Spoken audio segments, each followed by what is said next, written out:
Halo, assalamualaikum warahmatullahi wabarakatuh. Selamat datang di YouTube dan selamat datang di channel catatan isu, tempat di mana kita berperspektif terhadap sebuah isu.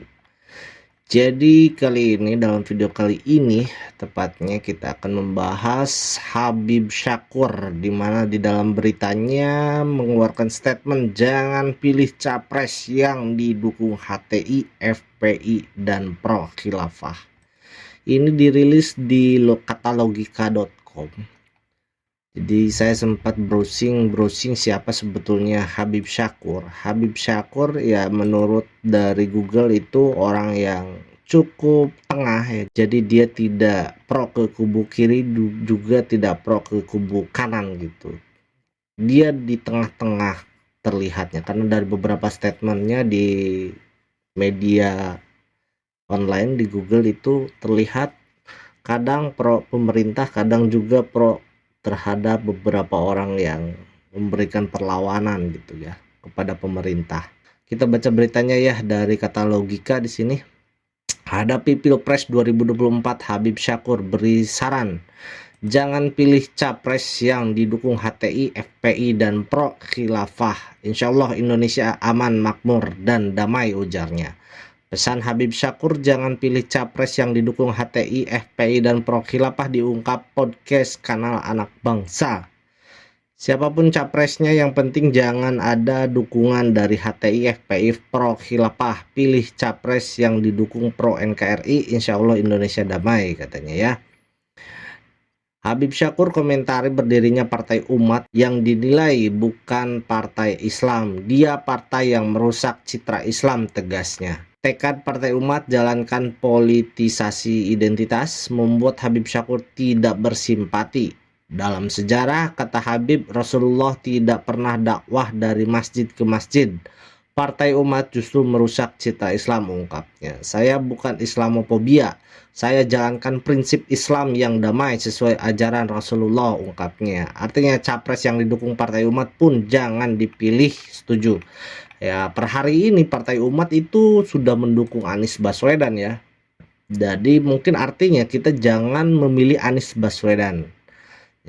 Di holopis.com juga ada Habib Syakkur sebut Anies penikmat politisasi identitas, katanya nih. Inisiator gerakan nurani kebangsaan Habib Syakkur Ali Mahdi Al-Hamid menduga kuat bahwa politisasi identitas masih bakal marak terjadi di pemilu 2024. Hal ini jika memang Anies Baswedan tetap maju sebagai calon presiden nanti. Sebetulnya bukan prediksi lagi, tapi memang sudah terjadi. Lihat aja mungkin dari beberapa media-media yang pro kepada Anies Baswedan itu sudah banyak rilisan-rilisannya tentang gerakan politik identitasnya ya. Bahkan kata Habib Syakkur, mesin politisasi identitas di tahun 2023 ini sudah mulai dihidupkan.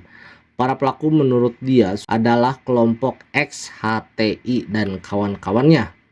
Sudah berjalan itu, pelakunya kelompok khilafah, kelompok ex-simpatisan HTI.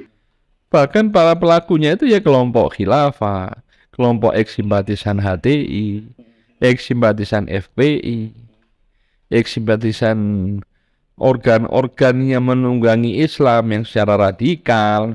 Cuma sayangnya pemerintah ini tidak menetapkan bahwa ajarannya sesat.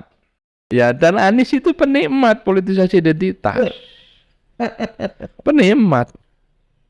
Habib berani banget. Anies bukan pelaku, tapi Anies menikmati.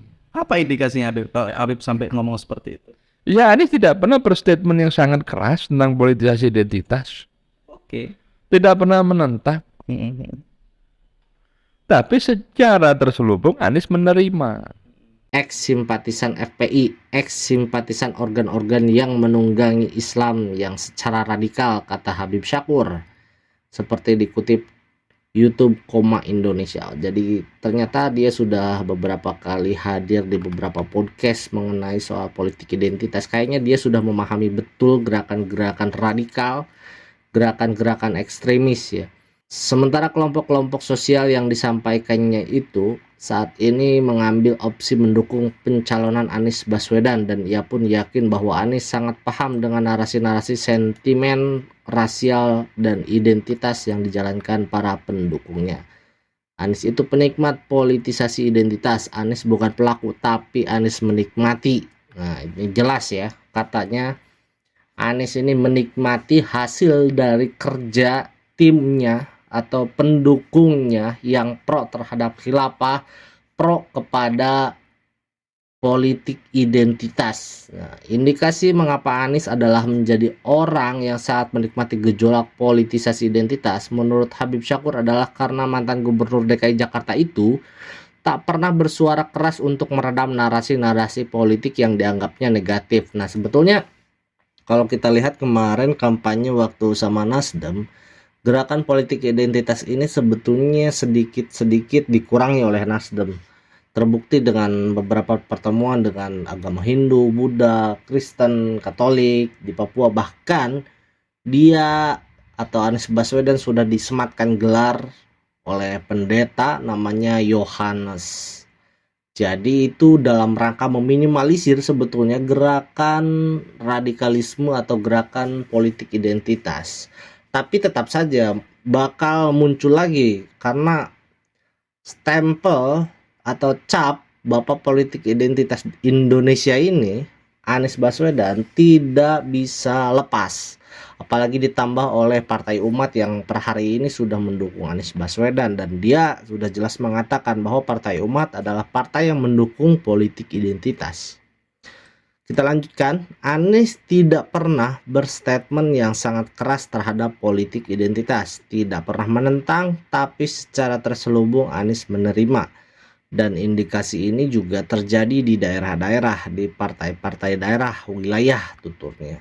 Jika memang Anies Baswedan mau merekam gejolak politisasi identitas yang sangat rawan memicu polarisasi masyarakat karena urusan perbedaan pilihan politik itu, maka seharusnya Anies terus mengingatkan para pendukungnya agar menyudahi polarisasi itu. Nah, masalahnya kalau Anies ini menyudahi polarisasi yang dibuat oleh timnya atau pendukungnya, maka hancur juga suaranya, seperti kayak misalkan Prabowo kemarin. Prabowo juga sebetulnya masih bagian daripada orang-orang yang mendukung pro khilafah ataupun pendukung politik identitas, tapi ketika bergeser membuat gerakan baru memisahkan diri dari pendukung tersebut, banyak yang kecewa. Nah, kalau misalkan Anies juga berbuat hal yang sama, maka ya tidak ada bedanya dengan Prabowo, saya kira.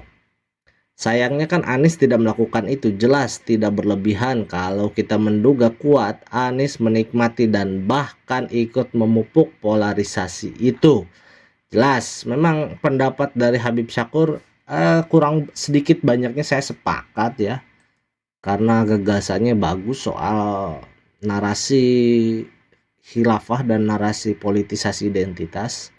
Lalu soal berita selanjutnya ada di masih Habib Syakkur, kita lihat Partai Umat berpotensi jadi pemecah belah bangsa.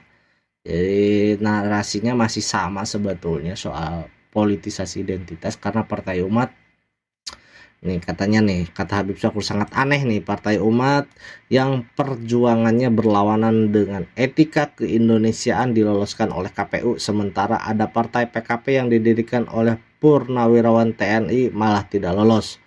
Komitmen kebangsaan penyelenggaraan pemilu patut dipertanyakan juga. Nah, ini mempertanyakan KPU yang meloloskan Partai Umat ya. Jadi kalau kita lihat memang Habib Syakkur ini sangat dekat sepertinya dengan para TNI ya, para anggota TNI, termasuk dengan Jenderal Andika, karena pernah mengeluarkan statement ingin memperpanjang jabatan Jenderal Andika ini sampai 2024. Karena saya juga nggak tahu statementnya ya, termasuk dengan ini juga yang mendukung PKP ya, partai PKP yang didirikan purnawirawan TNI untuk diterima oleh KPU. Nah, Ini yang terakhir soal Habib Syakor, ternyata dia mengkritik PKB juga pernah dia. PKB seperti krisis kreativitas katanya soal Ijtima Ulama. Jadi singkat cerita PKB itu mengadakan kegiatan Ijtima Ulama. Nah, menurut Habib Syakor, wacana gerakan Ijtima Ulama ini tidak ada bedanya dengan PA 212 yang mengadakan Ijtima Ulama di Monas ya. Menurut dia PKB itu tidak kreatif katanya. Ini mengcopy gerakan dari PA 212, tapi dia melihat gerakan PA 212 juga ini gak baik juga karena berkaitan dengan unsur politik identitas. Artinya ya memolitisasi kegiatan beragama menurut Habib Syakor. Itu aja untuk berita kali ini dan ditutup. Wassalamualaikum warahmatullahi wabarakatuh.